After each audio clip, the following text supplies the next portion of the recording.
bahwa berkilas sangat prosedural, nggak ada laporan. Nah ini tindak pidana umum. Bagaimana kok harus dilapor-laporkan? KPK itu dibiayai oleh negara supaya asal ngendus saja dia cari tahu tuh. Jadi nggak perlu harus nunggu-nunggu laporan. Apalagi gitu. data. Kalau terkait dengan kasus seperti ini dia nunggu laporan.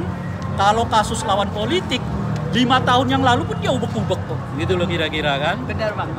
Siap. Thank you ya Bang ya. Ya, Bang Rey, kalau tanggapan Bang Rey masuknya nama Jokowi di OCC ARP itu sebenarnya ini tamparan keras bagi Indonesia atau seperti apa? Oh iya dong. Itu satu. Tapi sebetulnya menyiratkan kepada kita karena ada banyak orang di Indonesia yang merasa ada sesuatu dengan keluarga ini terkait dengan dana yang mereka punya. Tapi aparat penegak hukum di Indonesia seperti menyumbat untuk melakukan proses hukum terhadap mereka sehingga ujungnya keluar. Kalau sebetulnya proses-proses yang semestinya dilakukan di Indonesia untuk mengklarifikasi soal itu dilakukan, orang nggak akan berkirim surat ke OCCRP gitu. Iya. Jadi OCCRP itu bagian dari protes bagaimana para penegak hukum kita di Indonesia seperti mengabaikan berbagai hal yang menurut pandangan publik ada sesuatu yang perlu dikelirkan di dalam kekayaan keluarga Pak Jokowi gitu loh kira-kira. Itu satu. Nah yang paling penting juga diketahui bahwa penilaian OCCRP itu nggak hanya terkait dengan korupsi. Istilah mereka itu kan pemerintahan yang korup. Korup itu salah satunya korupsi.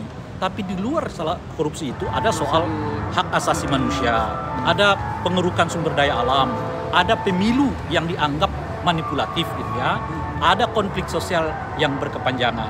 Empat inilah salah satunya yang dianggap dasar penilaian bukan penilaian, apa yang disebut sebagai pemerintahan korup ya dalam penilaian OCCRP. Apakah empat-empatnya mengenai pemerintahan Pak Jokowi? Saya kira iya. Ya kan? Tren penghormatan hak asasi manusia kita turun. Ya kan? Pemilu yang Anda tahu sendiri Pilpres yang kemarin gitu ya.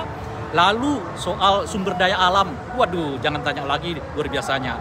Konflik sosial di antara kita juga mulai terjadi khususnya di eranya Pak Jokowi. Jadi dari 4 aspek ini sebetulnya masuk di dalam penilaian posisi RP, tinggal pidananya sekarang. Apakah terjadi korupsi atau tidak. Jadi pemerintahan korup ala posisi RP itu jauh lebih luas dari sekedar tindak pidana korupsi gitu. Tindak pidana korupsi satu hal, tapi bagian dari korup itu, tapi kebijakan pemerintahannya sendiri dapat dinilai dalam pengertian posisi RP itu apakah pemerintahan yang korup atau tidak. Bang Rey, ini kan sebenarnya mungkin banyak lembaga anti korupsi di dunia gitu. Kalau Bang Rey sendiri melihat OCCRP ini sebagai lembaga yang seperti apa? Lagi-lagi saya tekankan, OCCRP itu tidak hanya lembaga yang berhubungan dengan korupsi toh. Korupsi itu kan tindakan individual yang mengambil keuangan negara. Tetapi mereka juga menilai hal-hal di luar itu. Apa itu? Apakah pemerintahannya menghormati hak asasi manusia? Apakah pemerintahannya menghormati sumber daya alam? Apakah pemerintahannya melaksanakan pemilu yang fair atau tidak? Apakah pemerintahannya mengatasi konflik sosial atau tidak? Atau menjadikan konflik sosial demi kepentingan mereka sebagainya? Itu yang dinilai oleh CCRP. Nah kalau 4 ini komplit, maka orang itu disebut oleh mereka sebagai pemerintahan yang korup. Seperti yang mereka lekatkan kepada Bashar al-Assad.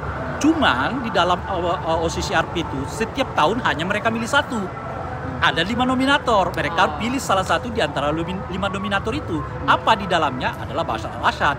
Sehingga dengan begitu Pak Jokowi dan 4 nama yang lain tidak unggul dalam konteks yang seperti itu karena mereka merasa yang 4 yang disebutkan itu tadi lebih tepat digaungkan kepada Bashar al-Assad.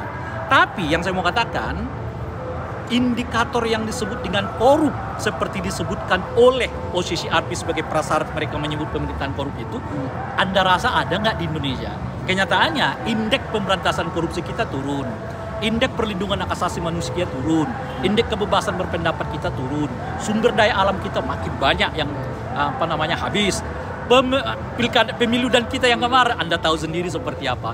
Jadi sebetulnya tanpa dinilai oleh OCCRP pun kita udah bisa menilai pemerintahan korup itu ya mungkin masuk di dalam kategori yang disebutkan oleh OCCRP.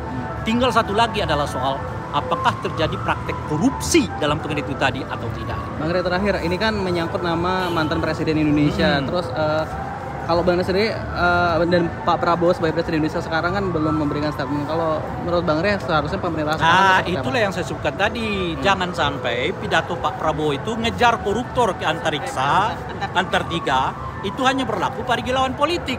Bagi teman politik cukup antar kita, gitu loh kira-kira tuh. Nah, ya oleh karena itu kita tunggu pidatonya Pak Prabowo. Apakah dia akan ngejar ke Antartika atau cukup antar kita? Bang Rey, semangat emak-emak